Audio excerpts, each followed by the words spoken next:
This podcast is proud to be part of the TalkSPORT Fan Network. TalkSPORT. Powered by fans.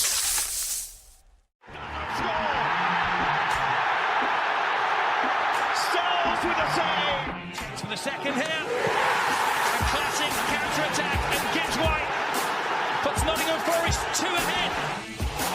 Here's Wood. Nottingham Forest. To the goal. Has made an even bigger difference there. Nottingham Forest have snatched the lead at Anfield. Hello, welcome back to Red Side of the Trent here. Joining me this morning are Premier Elliott and Lee Clark to discuss Forest's 0-0 draw with Wolverhampton Wanderers following the news that Sean Dyche has been relieved of his duties, and Forest, yes, could be on a fourth manager of the season. It's never dull. We've said this every season, I think, on this podcast since we've been doing it.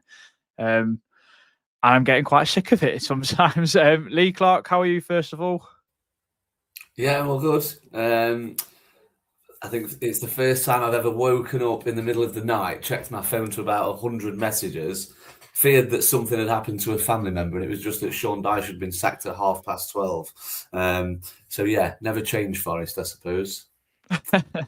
And Elliot Bauer, we're craving some kind of morale boosting thing, and the comments have been demanding you come back for the facts, obviously, but obviously for footballing reasons as well, Elliot. But how are you as well? A minute.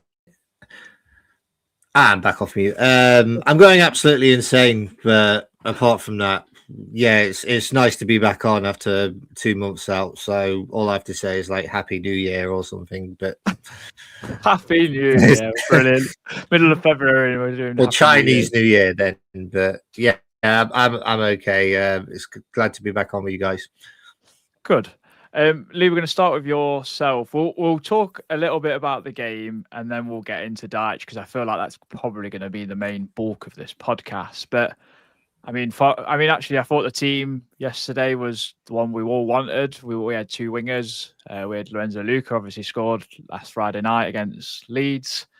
We created a hatful of chances, but I don't know what happened. I don't know if it was on the players or what, but we were incredibly wasteful against. And honestly, Wolves are possibly one of the worst sides I've seen since we've been back in the Premier League. Yeah, they are definitely. Rob Edward was right, wasn't he, in his pre-match, saying that all the pressure was on us, all the onus was on us because we needed to win. They're resigned to their fate, aren't they? All they've got to play for is that points total, which they have now pulled ever closer to. But yeah, it was a performance that it smacked of a team that was short on confidence.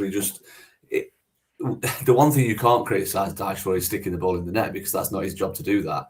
I'm sure we'll come on to the second half, which is where we can critique Dyche. But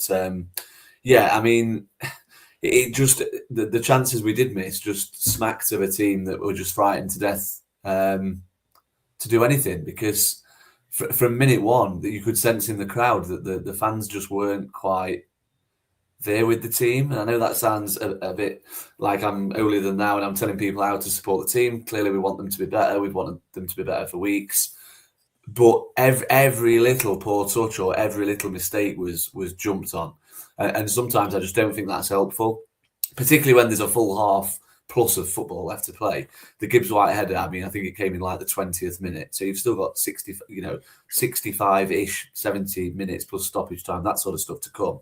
So I don't think that helped. I get that fans are frustrated and they really want us to win. But I think if the chance that's now going to become a parody with the one defender and 7 Forest players queuing up to score goes in, I do think it's a completely different game of football. I think they just go under at that point. That we'd probably score again in the first half. A couple of the chances we'd probably be creating better chances in the second half if that one goes in. But it's cliched, isn't it? But if you don't take your chances, you pay the price, and that's what Forest did. Elliot, Lee alluded to it. It was a 5v1. It was absolutely brilliant work from Callum Hudson-Odoi. But have you ever seen that sort of chance squandered, and so badly as well? It's an incredibly rare thing that happens, but everyone around me was just like, what the hell just happened there? Like, why aren't we 1-0 up? Like, I was just looking around everyone. They were just absolutely stunned that we missed that chance. I mean, you can't really well, you can a bit, but obviously Luca is a striker, and he wants to score as many goals as possible. But it's just a case of maybe he took the touch far too early. Like, maybe he could have controlled it. But yeah, as soon as we missed that chance, I did feel the crowd just sort of turned a bit. Yeah, I mean, I agree. I mean, Gibbs White missed a glorious one, and then second half. I mean, we had 30. How many? Lee, do you know off the top of your head? Was it 35, 38? 35, yeah. 35. I don't remember Jose Sarr having to apart from the Morato one from the corner, where Morato can't do anything more other than poke it. I don't remember Jose Sarr really having to make a save in that game, and I mean that says a lot, really. I mean, I'd agree with that, because I think the stats say that we had 10 on target. Now, if you see that a team's had 10 shots on target, you expect a goalkeeper to be getting in the team of the week, don't you? Where, like you say, the saves that Sarr made, I'd expect a step 4 keeper to make, if not step 5. and that's not being harsh. It's just that they're straight down his neck. I mean, Hudson-Odoi had 2 that were just routine saves. Again, like you say, I'm struggling to think of really good. Oh, what a save! Sod's Law keeper's going to have a worldie. He didn't. The one save he did make where you think, right, it's really not going to be our night, was the one from Morato. Just on the chance as well, the 6-on-1, I think it screams that we're struggling for confidence. Why is Lucas stretching in to make sure he gets the shot away there? If he doesn't get it, the ball's just going to sail to Gibbs White, who taps it into a relatively empty net. I just don't. It's just, again, it sounds a bit of a lazy narrative, but I don't think it is. It's just that the players just aren't. I think Forest just wanted that game out of the way last night with a win, because they probably knew in their heart of hearts that there'd be some awkward conversations between management and players if it didn't go our way. And as we've seen now, that was exactly what fans' fears were spot on, to be honest. Yeah, I mean, Elliot, for me, what I can't seem to fathom is why Sean Dyche did not change it in terms of going 2 up top, changing attacking players sooner, because it was quite clear that some players were having a bad night. The fact that Amari Hutchinson, who I think is a very talented player, but he's put 2 balls from corners straight out of play, back-to-back corners that he had opportunities for. And then again, I saw that Gibbs White was kind of trying to get the crowd on his side, sort of thing, rather than maybe giving him any stick. But professional footballer, I mean, we give him stick for not beating the first man, never mind putting a ball out of play. So I just don't know how you can defend that kind of thing. Yeah, I think you're right there. It just sort of reminded me, when like 2 seasons ago, where we were taking corners, but we had sort of no hope in scoring them. It's starting to feel that way now, because it's either one or 2 things. One was Elliot Anderson's corners that just went completely over the head of everyone.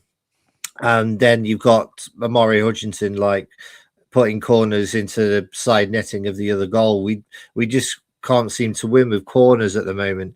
And if you think about it, we've got some really, really tall, big lads like Sangare, Luka, Milenkovic that could head it in. I just don't get why we're not aiming like to actually get it to those players. But unfortunately, our corners, they've just been absolutely wasteful this season. So it must be something wrong with our set piece takers in training, because that just wasn't on for me.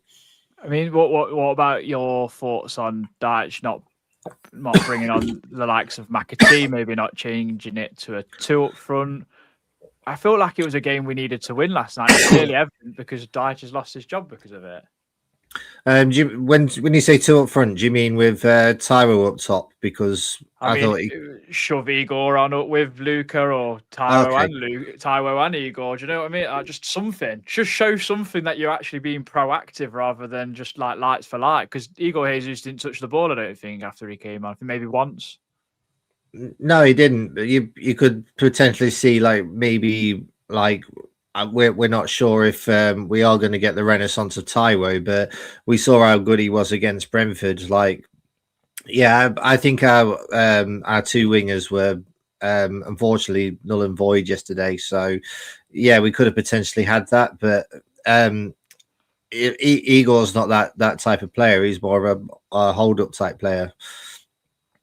Yeah, I mean, Lee, your thoughts as well, because I'm just struggling to see why, when Dyche could clearly, he must have known that his job was on the line. Why has he not just gone for it? Why, like, it was a game we had to win, and I'm sorry to any Wolves fans that might be listening, but I feel like they'll agree with this.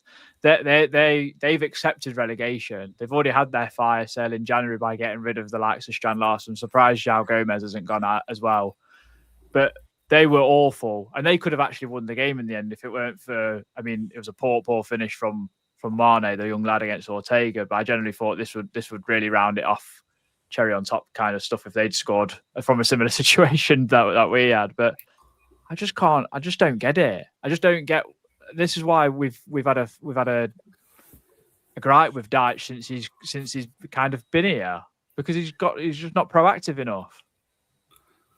Yeah, I mean that is nail on that stuff. I think if me as a fan, a referee, some people say that's a loose term, someone who's played very poorly in the past can sit in the stand and see what subs need to be made, and he can't when he's on his, I mean, he'll be off to the Maldives or something with his payoff, won't he? So God knows what he was actually earning per week. It's just that it's like we said on the way out. It's the concept of not even daring to try it against a team like Wolves. I mean, let's face it. If he'd have taken Sangare off, which I think even as one of his biggest fans, I thought he needed to come off last night. He was offering us nothing in that game, because you need Sangare in your games where you've got things to break up and where you've got to move things forward pretty quickly. The sub was him off and McAtee on for me. And then it's up to you whether you move Gibbs White further deep to play as a second eight with Anderson, or you even play McAtee there. Because ultimately, other than that one chance they had, which came from an error from us, I think it might have even been Sangare that gave the ball away there, to be fair. I can't remember off the top of my head. They were never going to press and have a go. They were always just going to sit in and value the point. And I mean, that in itself is a sackable offence for me, not making that sub. If we make that sub and they go up the other end and put that chance away, you kind of say, well, do you know what? At least we opened ourselves up a bit. At least we went for it. Who actually walked away from that game last night as a Forest fan thinking, well, do you know what? At least we didn't lose. Nobody. If we had a loss trying to go for it, I genuinely think fans would have felt almost better about it. And I know that sounds strange to say because we'd have lost to the bottom team, but it was so, you just put an extra attacking player on. You've got James McAtee, who's played for an elite club, who he was the player put on occasions. Okay, a lot of it was in cup competitions to try and pick the lock when exactly the same situation as last night was happening. Yet for Nottingham Forest, who are down on their arses and can't win a game for love nor money, through playing any sort of attractive football, he can't get a kick. He must be sat there thinking, he must be buzzing that Dyche has gone, because he must be sat there thinking, this is my sort of game. Get me on and I'll try and do something a little bit different. But he just didn't do it. And it was rinse and repeat. We've said it for ages. Dyche's subs, since he came to the club, are always rinse and repeat. They're always a striker off, a striker on. He never throws caution to the wind. And ultimately, in 2026, that is for me why he won't work in the Prem again, because football's evolved. And yeah, we all love watching the old Barclays clips and the old Premier League years. But ultimately, in the modern era, if you want to be successful in the Premier League, you've got to evolve tactically. And sadly, we've been given a 113-day glimpse of why Sean Dyche is completely finished in the Premier League for me. Yeah, I mean, I don't think there's much more to talk about the game, Elliot, but I mean, as a Forest supporter, how do you feel about the direction that the club's going in at the moment? Because you must be disillusioned a little bit, same as me and Lee, I'd have thought. Yeah, I don't know about you two, but like I quite like this league, and I very much would like to stay in it. But I mean, we've seen some Forest implosions over the years, but this season has just been implosion after implosion after implosion. And after that 4-1 Stoke disaster from during the Sabri Amushi era, you'd think we would have stopped that by now. But I'm just sick of us shooting ourselves in the foot, being embarrassing to we are unfortunately the laughing stock of the Premier League at the moment, if not Tottenham Hotspur. And yeah, it is really embarrassing to say, but it's just been 2 bad managerial appointments. And as everybody knows, like, Nuno instigated his sacking. So if you actually get the context in all 3 sackings of our last managers, you'll actually see why it's been done. But right now, I'm not too sure about the future. But it's one of those things where we'll just have to see if this works now. Yeah, I mean, Lee, I just would like your thoughts on it as well. With Dyche going now, how do you feel with the club going forward? Are you kind of leaning towards that? What some fans are saying about Marinakis looking to sell, or do you think it's about just trying to stay in the league and regroup in the summer? And I don't know, because we've said this for a long time. Reece has really said this for a long time as well on the on and off the pod. Whilst Marinakis is in charge, I don't think we'll ever be a club that can have long-term stability. Tricky one. I mean, he's done lots of good for us, hasn't he? But I'm not quite at the stage where I'm going to be calling for Marinakis to sell. I think it's who he is. I think if he didn't care, I don't think he'd be rolling the dice. I think it's the fact he has made this change again. He doesn't really care what people think about his decisions. From the outside looking in, I mean. And that's admirable in itself. That is a trait that is admirable for us as fans. Yeah, I mean, I've had all sorts of fans giving me rubbish this morning. Barnsley fans, for God's sake. I mean, come on. That just epitomises where we are in terms of this laughing stock pyramid. But yeah, I'm not quite there with asking him to sell. I don't think he wants to sell. I do think he wants to stay in the Premier League. I think he stands to lose too much if we go down. But yeah, I think we are at the point where all I would say is I personally think we were going down with Dyche anyway. So I just hope, I mean, it will happen because this is what social media is all about. But if we do go down now with a new manager, people are just going to say, well, we should have kept Dyche. And that's completely ridiculous because, again, I'm not going to be one of them fans that says, I want Dyche to go, but then we get linked with another manager and it's, oh, no, not him. I don't want him. Well, who do you want that's realistic that we can get? I personally maintain, and I don't know if I'll be proved wrong on this, I personally maintain that a good coach will get more of a tune out of this group of players. I don't think they're bad players. I think 1 to 11, it's pretty much last season's team. Okay, we've lost Alanga. We can't call upon Wood because he's injured. But other than that, it's pretty much last season's team. What they need is, it sounds stupid to say it, but based on what I'm hearing and the training being all about running and all about training drills and the hard yards, as Christian always says that Dyche is a master at.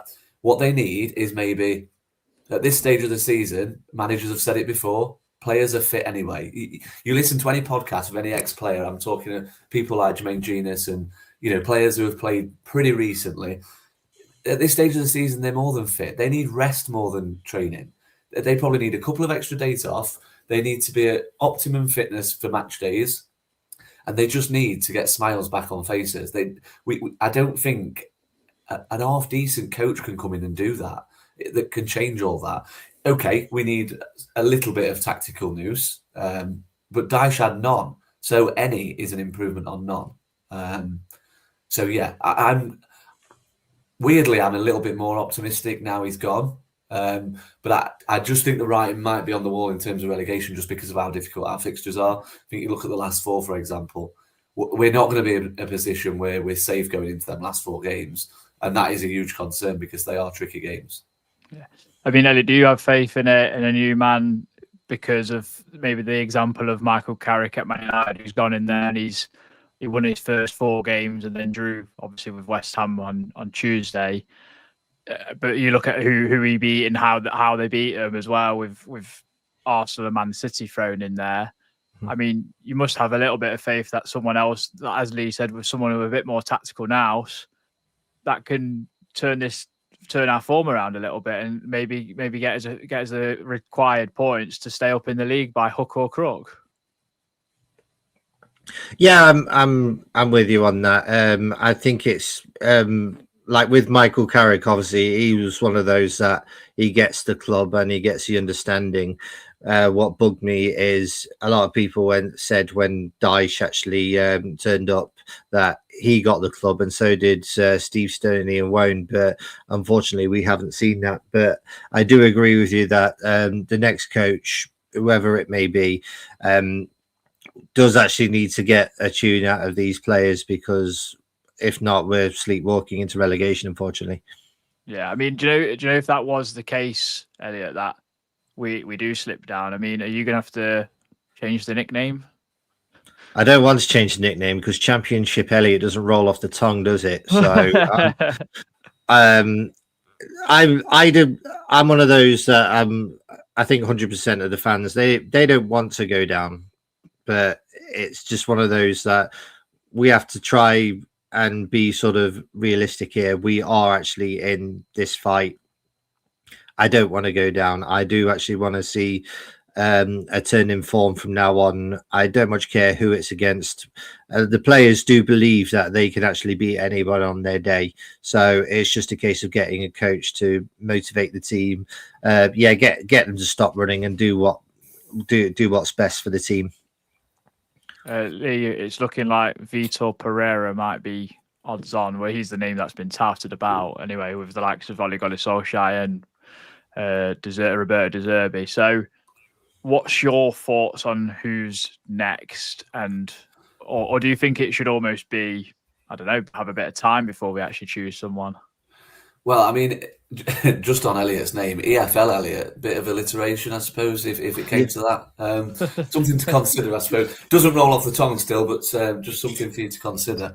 In terms of who's next, I mean, the pitchforks are already out, aren't they, in true Forest social media fashion, because he was rubbish at Wolves for the first 10 games this season.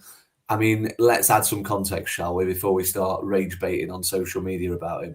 For context, last season, when he came in, Wolves would look doomed. We all said on this podcast that Wolves were probably the team that had gone.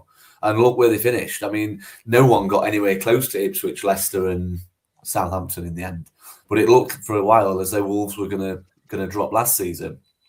He came in, admittedly, with a bit more time than 12 games, steadied the ship, and pulled them well clear. They were a team that every time you watch them, you kind of thought, okay, they'll be competitive, they'll have a game plan. That's another thing we've not spoke about. When have we ever had a game plan under Dyche? We saw the game plan in the 2 games against Everton, smack it long to a little striker. We just need... Nuno's game plan wasn't always eye-catching. I'm not saying that. I'm not saying it was always swashbuckling football, but it was effective football, and everyone was on board with it. That's what we need, and that's what I think Pereira will be capable of bringing in. So, yeah, I think it's important we add some context. And for further context, the first 10 games this season at Wolves came... I mean, bearing in mind, they're still singing about the owners. They want their owner out. They want him to sell. They think he's useless. They're basically the Venkis of the Prem. They sold Kuna, Ainari, and another one that escaped. So it's Nelson Semedo left on a free. Nelson Semedo left, yeah, exactly. All their best players were stripped. Players in key areas that he needs for his style of play as well. And they got replaced with rubbish. Or not rubbish, but players like what we've brought in. That people are saying are rubbish in terms, I mean, like they need probably a year or 2 to adapt to this level of football. So you've got to cut him some slack for that. And I think even Wolves fans looking at some bits and pieces, you always get the same, don't you? I try not to take too much of what fans of the previous club say. But plenty of them have got kind words for him and respectful of what he did there. So yeah, like I say, go back to what I said earlier in the podcast, a good coach is what we need at this stage, and not a manager that's just going to make the players run up hills and stuff like that in training. I mean, the $1 million question Anna is asking, what is his style? I actually don't really know, but I think he's a bit more technical and he's more proactive than Dyche. I think he'll play either a 3-4-3 or a 4-3-3. He did at Wolves for 3-4-3, and it seems to work wonders. And we've actually been saying like our team might actually suit that kind of formation at the moment because our wingers aren't producing. And I know, Lee, you're a massive Callum Hudson-Odoi advocate. But I just thought, like yesterday, he looked like he was going through the motions. He was holding his shoulder. The bit of brilliance that he had, where he took 2 players on him and then had four options to choose from, and ultimately Lorenzo Luca's absolutely, I don't know what they call it. You want to call it bottling it or just absolutely flopping. He did that, and I thought like his crossing was awful. It's been awful for years. I've said that a lot of times, but. Amari Hutchinson, 2 corners out of play, also didn't look like he could cross a ball. Dan Ndoye looks lost. Backwards been banished. So really, you are relying on a 3-4-3. Nico Williams and Olorino or Luca Netz. If you want to have more of a left footer out there at left wing back, you've got that option. And I guess if Vitor Pereira is going to be that person, he might be the person to employ this formation. He's obviously Portuguese, so can speak to all the Brazilians as well, and they'll all feel back at home again, I guess, after Nuno going. So I guess he's like maybe the ideal choice. He doesn't like a long-term project by the looks of it either.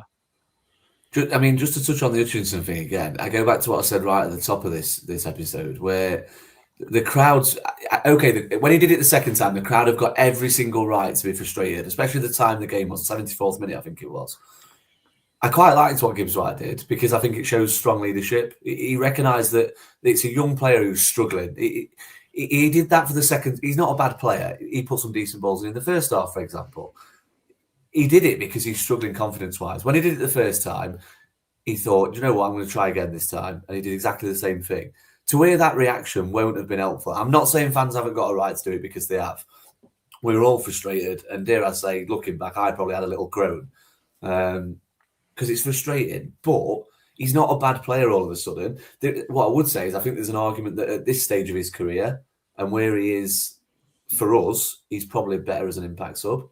But the issue you've got is if you are going to play with 2 wingers, who takes the other gap? Because we've not seen much from Ndoye, and backwards just looks completely void of any sort of confidence, doesn't it? I don't know if a new manager can change that, but there's no one. If you're wanting 2 wingers, you've got to play Hutchinson at the minute because there's no one else who can really do that. So it's a difficult one. But I think with Hutchinson as well, he won't have experienced that sort of toxic environment from his own fans. I mean, you look at Ipswich in the Prem, even when they were getting slapped, okay, there might have been a few moans and groans, but it won't have been purely on him.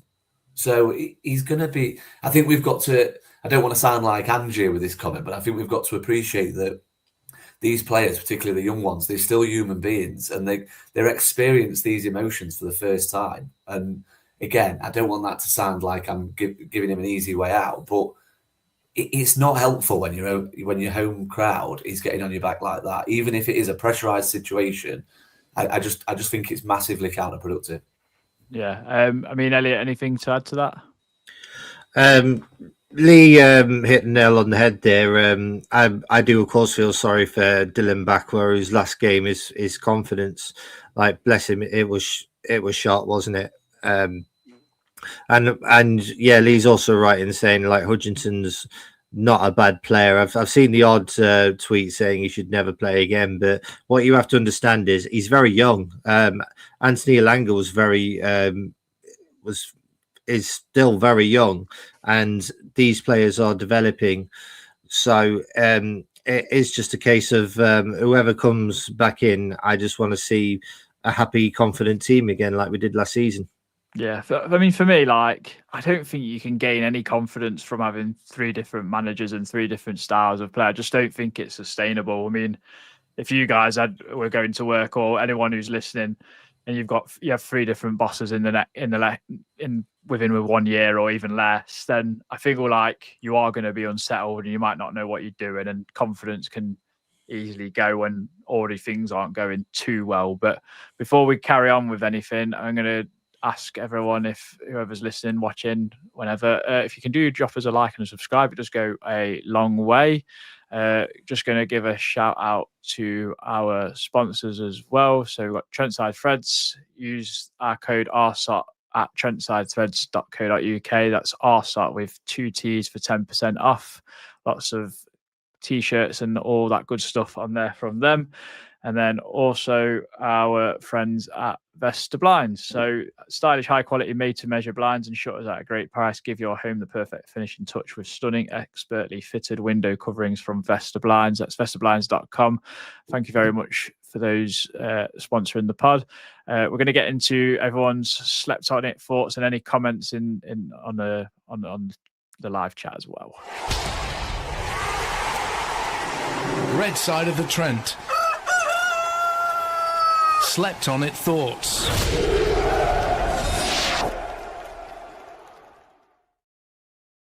I mean, this is prior to Dyche obviously being sacked, but sick of hearing Dyche keep saying, I've been in football a long time. Well, you would have thought he might have learnt a thing or two, but apparently not. Just another awful watch tonight. We are walking into relegation. That was from Carl Booth.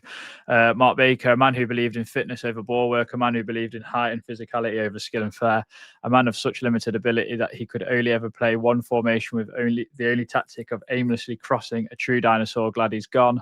Brandon, Dyche has drained any confidence and good mood from the players in 4 months. He steadied the ship, but that's as far as he can take us. He made us utterly rudderless with no clue of how to go forward. Anna, who's actually joined us live, says minimal sleep, too angry and frustrated. What a sad performance. Pedestrian pace, sideways passes. No one had the balls or conviction to take it on. Clearly lost the dressing room, so we had to go. All pray for the new manager bounce. D. Warden, quality of crossing poor, no creativity in the final third, shooting diabolical, and to top it off, only making 2 subs, a disgrace. Martin Fretwell thought Leeds away was bad, but that was just as bad. That team is being badly coached. Bennett, irrespective of Dyche, in or out, the players are either not up for this relegation fight or just don't have enough quality. Either way, we are staring down the barrel. And Capenosity, he wanted to know if Christian is spontaneously combusting, we're no longer be involved in the pod. I don't have enough characters left to say that what I want to say about that result. I mean, Christian wasn't going to make the pod, unfortunately, due to work commitments. Same with Reece, really. When we're doing it on a school day on a Thursday morning, not like us with self-employed jobs and flexible hours and all that sort of stuff. But just a few comments in, if I can get to anyone. I mean, there was someone that said, and I can't remember who said it, so I might struggle to find it, but it was something about Dyche can only steady the ship and never pushes forward, which is something that Reece has said for a little while. I'm going to struggle to get through all these. Blazing has said Pereira's always the players suited a 4-3-3. I mean, James has said, you mean these human beings are 100k who really don't care if Forest go down? I mean, tricky. Lee? Listen, I mean, come on. I say this all the time. Just because human beings have the same emotions regardless of what money they earn. I mean, you've only got to look at someone like Gibbs White gets it a lot, doesn't he? Since the Tottenham debacle, he's had it a lot. Oh, he doesn't care about Forest anymore. He gets paid a lot of money anyway, so I'm going to boo the hell out of him. They still feel emotion because they get paid a lot of money. Just like someone on the street still feels emotion. It's exactly the same. Yeah, okay. One's in a privileged position, but mentally, people can. It's like when people when you get a celebrity comes out and say, or a footballer or a film star or something, says they've been struggling mentally and stuff like that. Oh, why are you struggling mentally? You get £1 million an episode for your sitcom. You can still struggle. Look at Avicii. Great example. Had the world at his feet or the world at his fingertips, if you prefer. What was he? 19, 20, decided to commit suicide. You can still feel emotion because you're in a very privileged, highly paid position. I think that's... Again, I don't want to sound like I'm ranting. Always respectful of the comments we get because they're great, but I think that's a bit harsh. I think that's massively unfair to be. At the end of the day, he's still.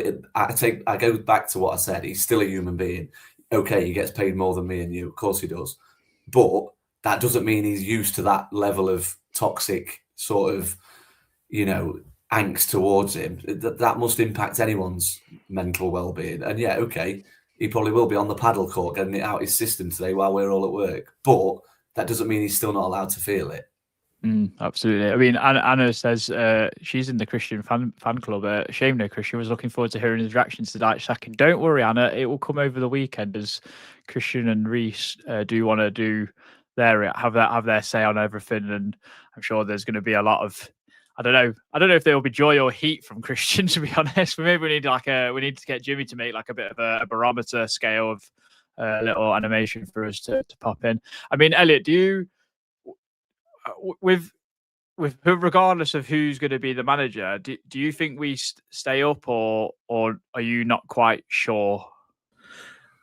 I'd like to think so. Whoever it is, I hope we do. I hope we do stay in this league. Obviously, of course, you have got to be sort of a realist and say we are a bin fire at the moment, unfortunately. But everyone knows you don't fight fire with fire; you fight fire with water. So, whoever comes in, I just hope the ship is steady. And to add on Lee's great point there about players being human, yeah, he's right. They are human, but they also had a winning mentality last season, and that's the type of winning mentality I want to see back.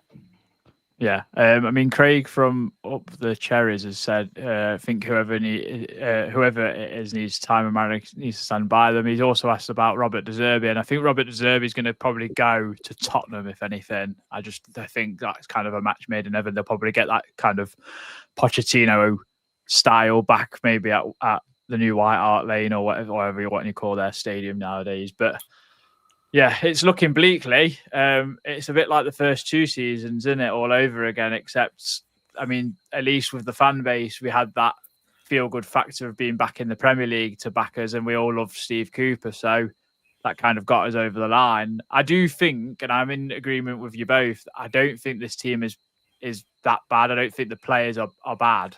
I just think there's such a lack of cohesion and a lot of other varying factors that make a team good. But I do think we've got enough to still stay up personally. It's just whether we get a person to lead them, I guess. Yeah, I mean, I kind of agreed with what Reece said recently. If we had a won last night and it goes back to 5 points, you're looking at we're a point worse off than we were before the Leeds game, but there's 2 games less left to play. So while that was the case, I was always pretty confident that we'd be able to kind of balance it out so that we'd stay above West Ham. But with how they're playing, and the thing is, what we've got to, is this a purple patch? Will they get more injuries? Will they keep playing like this? They might do. I'm not saying they're not going to do. Are Leeds that good? I still don't think they are. But would we go away to Chelsea, go 2-0 down, and then pull back and claim a point? I don't think we would. I don't think we're capable of that. Although I'm not quite sure why this second goal wasn't ruled out for handball, but nobody really knows what handball is these days. And I'm not quite sure how Cole Palmer, I was going to say Carlton Palmer then, Cole Palmer missed the absolute sitter at the end. But again, they're not as average as I think they are. They've got what we had in the first season back in the Prem. That siege mentality, that togetherness. They're playing for a manager who isn't afraid to mix things up tactically. And they've also got the most favourable run-in. So I do anticipate they will get enough points now. The weird thing is, if you can put 2 or 3 wins together, you're halfway up the table. And all of a sudden, you're kind of waving down at everyone, battling it out. But I don't think we're capable of doing that. So, yeah, we just need a new manager bounce. I suppose if we don't get that, then it's going to be game over because West Ham probably are going to keep picking up points, particularly at home. And do you fancy us to do that at the minute? I mean, if we can't beat Wolves, it's going to be a bit of a slog. But yeah, I agree with what you said, Adam. I don't think we've got a bad set of players. I think there's certain players that need more minutes, the likes of McAtee, so we can see if there's a solution with those players who we've paid a lot of money for. But yeah, it's answers on a postcard to how we improve it. Yeah, I think my gripe is with the last 3 games. I think if we'd beat Palace, gave a bit of a better account ourselves against Leeds and beat Wolves, I mean, Palace would be right in this mix. Tottenham would be right in this mix. Brighton as well, who are, I mean, I can't believe how low they are with what they're doing, and would be kind of like dragged a few teams into it and would probably still be a decent amount of points above West Ham, and that's quite scary. But just to give you a bit of a look into West Ham's games, I mean, they've got Bournemouth at home, Liverpool away, Fulham away, Man City at home, Villa away, Wolves at home, Palace away, Everton at home, Brentford away, Arsenal at home, Newcastle away, and Leeds at home on the last game of the season. And our remaining fixtures are Liverpool at home, Brighton away, Man City away, Fulham at home, Tottenham away, Villa at home, Burnley at home, Sunderland away, Chelsea away, Newcastle at home, Man United away, and Bournemouth at home. And I feel like we've both kind of got similar run of games, but at the moment, our match winners aren't doing what we need them to do. Whereas West Ham, Crescencio Somerville is probably one of the most informed players in the league, and Jared Bowen's Jared Bowen. He can just kind of do something out of nothing a little bit, and we're struggling to get that out of anyone at the moment, and that's what's kind of worrying me. Elliot, I mean, have you got faith? I mean, I've probably asked you this already in some sort of way, but have you got some faith? Well, nothing stronger than that little bit of light that never goes out. So I've still got that at the moment. And those fixtures, you say, as you know, I hate the term winnable game because we barely win those. Obviously, of course, next up is Liverpool. Now, as you guys may know, like, we tend to do well against Sky 6 teams. And sorry, Alex, if you're listening, but I'm going to include Tottenham in that because they are part of the big six. We tend to do well against those teams. And also what you've got to bear in mind is we can no longer afford to write off games. So I don't want any of this, we'll lose to Manchester City, but beat Burnley and Sunderland. I'm sorry, but Premier League life, we've been in it 4 seasons now. It's not like that. But on your point of having that little glimmer of hope, I've still got it. I've still got that hope. At the moment, we are absolutely all over the place, but we are a really, really good team. It's just a case of it's not being coached that well. So whoever comes in, if it's Vitor Pereira, fine. I'm not exactly enthusiastic about that appointment if that happens. But then again, I wasn't ever enthusiastic about Steve Cooper and Nuno when they came in. So I'll back whoever's manager. And I just hope he turns our fortunes around. Yeah, definitely. I mean, Lee, we could have probably, I mean, I include Steve Cooper in this, 4 different managers to have beat Liverpool in our first 4 seasons of the Premier League. I mean, that'd be absolutely something for the statisticians. Yeah, that's one to whack into Google Gemini to see if any club's ever done that before, I suppose. Yeah, I mean, one thing that I think has escaped all of us on this podcast as well with the sacking is I think Marinakis' thinking last night with him being there at the game, that atmosphere is not... If he'd have kept Dyche for, say, given we've got a gap now between our next Premier League game, if he'd have kept Dyche, what did we all say earlier in the season after the Newcastle game when we had Ange? Don't give him the Chelsea game. Chelsea are probably there for the taking, for want of a better expression. They were still in transition. Don't give him the Chelsea game. Have 2 weeks, get a new manager. Let's go and try and get 3 points against Chelsea. What he did was keep Ange, and that first 45 minutes against Chelsea, we missed 3 really good chances while they had Marc Cucurella strutting around in midfield with someone else who wasn't a centre midfielder. And it was another wasted opportunity because they made the subs at half-time and went and blew us away. Within 12 minutes of the full-time whistle, we'd sacked Ange, and what a wasted opportunity.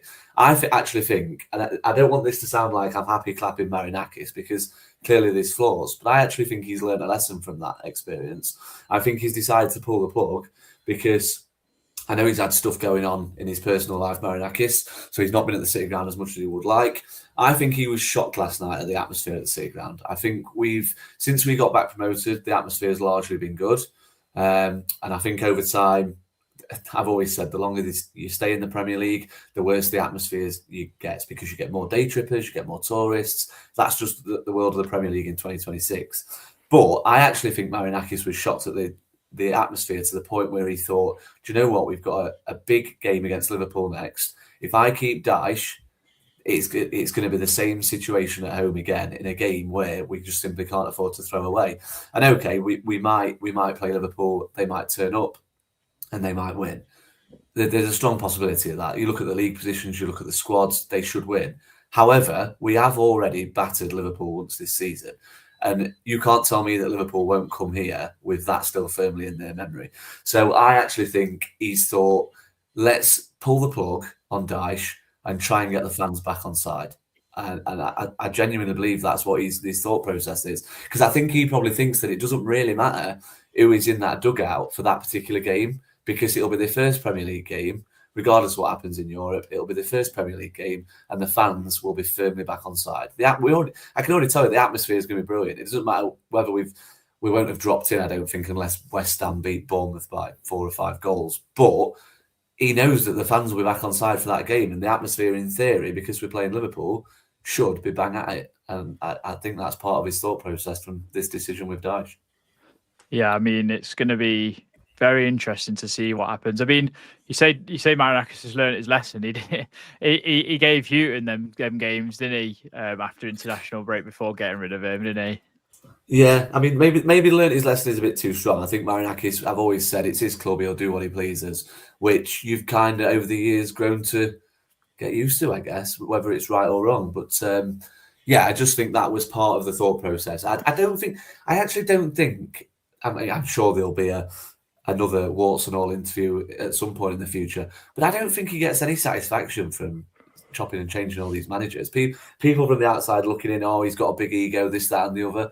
He owns a football club, maybe he has, but I don't actually think his ego is anything to do with this chopping and changing of managers. I think he strives for perfection, and I think because we got it so nearly perfect last season, it's kind of made him even more trigger happy to make sure he's got the right man in charge of his squad that he's spent a lot of money to assemble. Yeah, I mean, it's interesting because Marinakis has now sacked 3 different managerial coaching staffs as well, and the amount of money he's probably spent doing that, he could have gone and got a Marco Silva or Oliver Glasner after Nuno, and I feel a bit like sick in my mouth about it all. So I know, but the less be said. I mean, Fenerbahce is the next game, Elliot, next Thursday evening. I believe you. No, well, that's away, isn't it? Actually, sorry, it's away. So you're not be taking your mum to that one. You're taking her to the home leg, I believe, if anything. But I mean, a second time a manager's took over in their first game being a Europa League game. I mean, again, another one for the stat nerds out there, and the historians or whatever. But I mean, how do you see that game going? Because that's an intense atmosphere for us to go to with how little confidence we probably got in the team. Okay, so I'm going to answer that very shortly, but there's a really great point Lee made, which I just basically want to ask the question to you both first, if obviously you don't mind. Yeah. So Lee mentioned Marinakis wanted to get the crowd back on board, but my question to you both is: do you think Marinakis had a meeting with the leadership team last night, and he not just wants to get the fans on board, he wants to get the team back on board? I mean, go on, Lee. Yeah, I'd agree with that. I don't think it's any secret that there's this leadership group that Marinakis leans on. I think it's been said when other managers have left that it's firmly in existence. And again, I think people will use that as a stick to beat Marinakis with. I don't think this leadership group of senior players inside a dressing room is I don't think it's unique to Forest. I think it happens at a lot of football clubs. I think you read autobiographies from footballers of old, and there's always been a leadership group. So I don't think it's an issue, and I think it's a good point you make. I think it's probably another indictment that Marinakis is determined to get things right. He doesn't want to do anything that's going to risk upsetting the apple cart even further, and he's probably sat them 5 down. I mean, the mind boggle. I think we know 2 of the 5. Clearly, the 2 captains. Maybe someone like Williams, who's been here a little while. But yeah, we don't know who's in it. We don't know who's in it, I guess. But they've probably said, look, this is what's happening. And then I don't get the impression it's a case of those 5 players going, yeah, sack him. I think he'll probably say, right, let me know what's happening on a day-to-day basis. And then they talk through the training, they talk through their match prep, and Marinakis probably comes up with the outcome. But yeah, I think it's a good point you raise. I think he probably does want to he wants to ensure that the players know that these 12 games are the most important games they'll ever play in their life, because the future of a pretty big football club is on the line, I guess.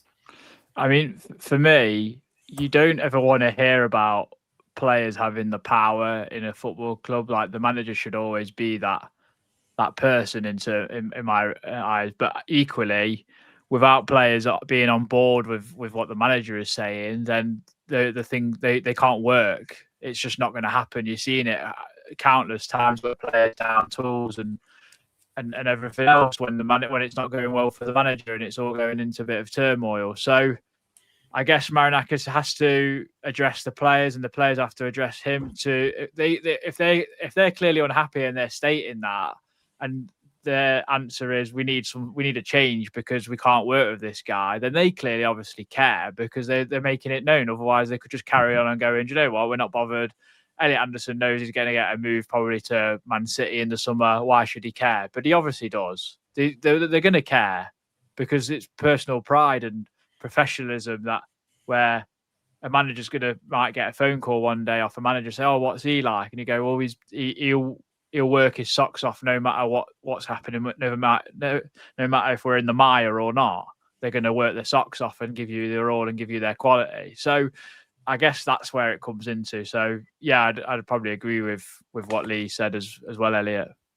Okay, so you both make very good points there. Regarding your question with Fenerbahce, when we were singing "We're Off to Istanbul," obviously, of course, this is what we didn't have in mind, and ironically, our new manager is going to play in Istanbul. But I think the players will be up for that personally because it's one of those. It's one of those games where it's going to be in a tough atmosphere. I think maybe a new manager bounce, they could get the players motivated and ready to go. Hopefully, we may nick a 1-0 game and go back to the City ground.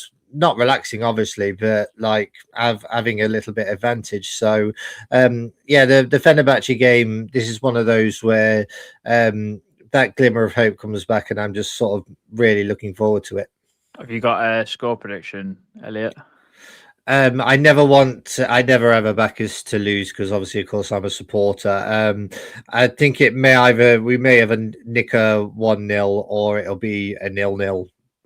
I mean, usually when we have 0-0s, they sort of come like London buses. They always seem to sort of happen regarding 0-0s. So you never know. This could be one as well.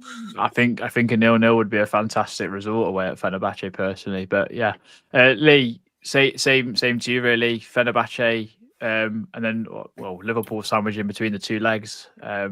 What a fun few games for the new gaffer.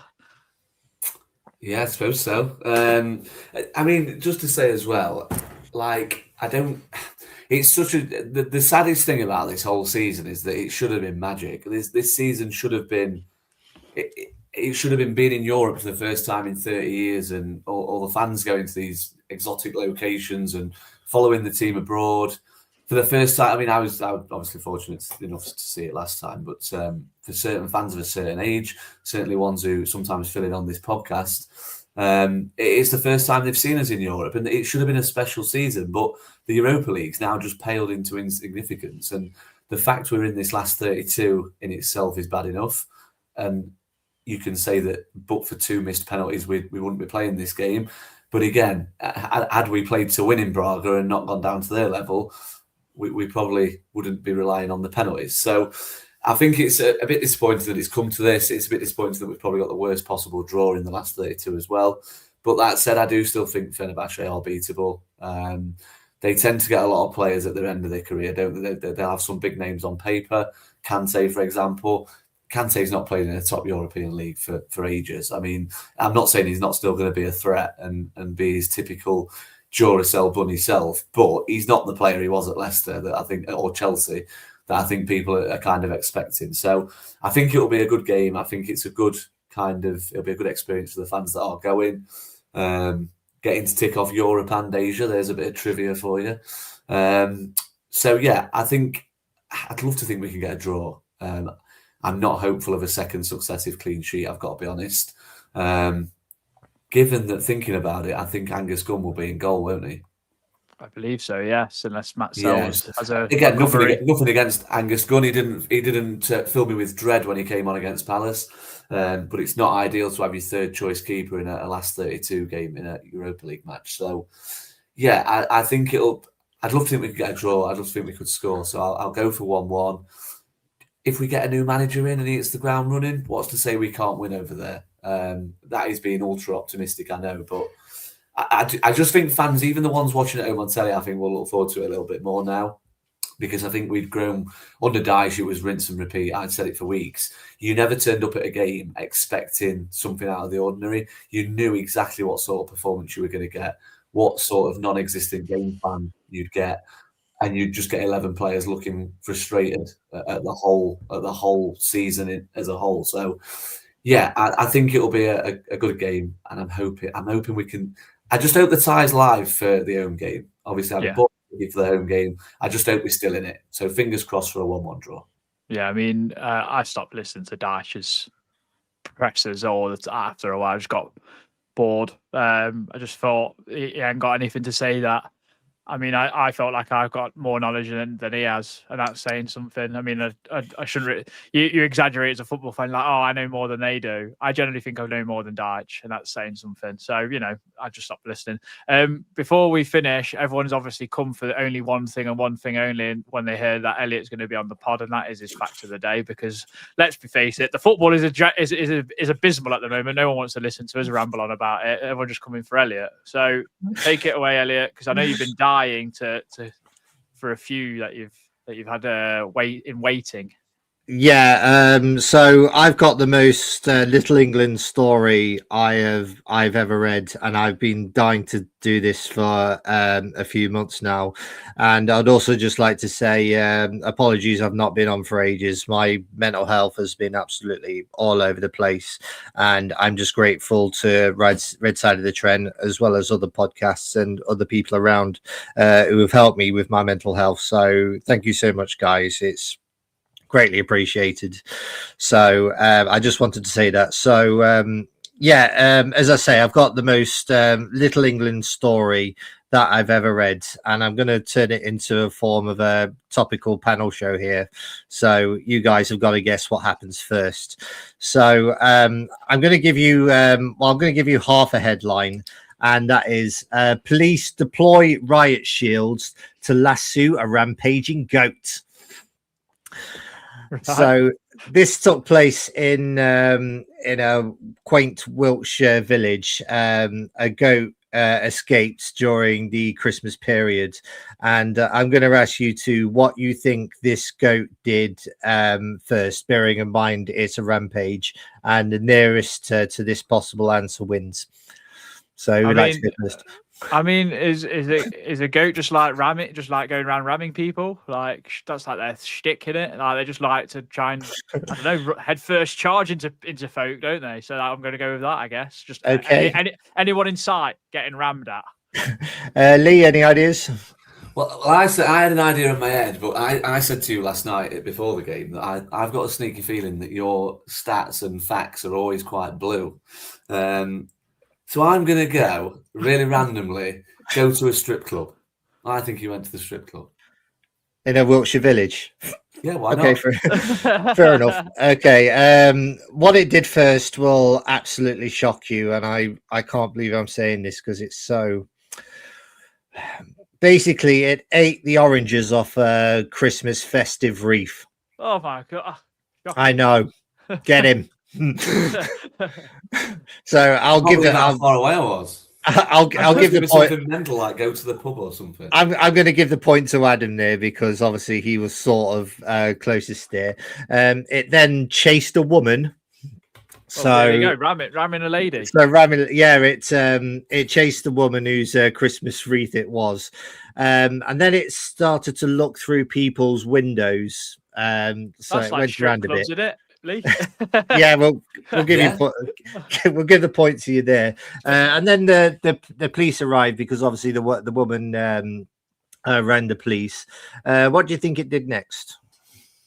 I mean, I don't know. Got to charge at the police, surely. If Okay, they're getting riot shields out. Let's go for took a leak on the riot van? You're both very, very similar. So, I mean, you don't exactly win everything. So I'll give the points to you both. But the goat then got into the police boot and started eating safety equipment. Oh, really? And then... And then they tried to get a rope around it and they couldn't. So the police were forced to deploy riot shields to stop this going anyway. And they basically just tied a rope around it and brought it back to the farm. But I just thought this story was so Little England, and I just couldn't wait to tell you all. So well done to you both. You're both winners. So I mean that's today's. Lee's namesake in the comments is put from blue to orange. So I mean that's quite quaint that. But no, thank you very much for that story. And obviously, Elliot, no matter what, like if you ever need anyone on this pod or anyone who else does all the other great content out there, then you know that you've got a Forest family to turn to. So we're glad you're feeling better. We're glad you've come back on the pod and gave us that. I mean, a rampaging go, whatever is next. Is there anything else you want to finish off with, gents? Lee, Elliot? No, just to touch on what you just said, our DMs are always open. I know sometimes for people it's hard to speak to close ones who are closer to you. So, our DMs are always open on the pod. I think I'm right in saying that, aren't I? Yeah, they are. Yeah. Absolutely. Anything else, Elliot? Just from me, thank you so much. This has been a great therapy session, and as you guys know, I always like to cheer everyone up with like strange stories, which is basically my obsession. I mean, Lee, if you want, you can do the fact that I told you yesterday, but I can't even remember it. Oh, you have to say it now, Elliot. Bath. Remember Bath? Oh yeah, I still can't remember what the actual fact was though. In Bath, there is said to be haunted by a naked Roman. Oh yeah, that's right. A naked Roman in Bath. Yeah. Fine, Right. cool, amazing. Right. Well, thank you very much for everyone joining us. If you can drop us a like and a subscribe, it does go a long way. It does help support the pod, and it's all free. Until next time, we'll probably try and bring you a pod at the weekend with Christian and Reese's reaction. I'm intrigued to see what Christian's like. He was joyous in the chat this morning. He said the devil in a new dress has never sounded so good or something. I don't even know what song that is. I probably do know it, but don't know it off my head. So I think he's quite happy. Is the answer. So we'll see you at the weekend. But until next time, thank you very much for everyone joining us. Hopefully there'll be some sort of news about a manager as well. We'll probably bring you that. But until then, come on, you Reds.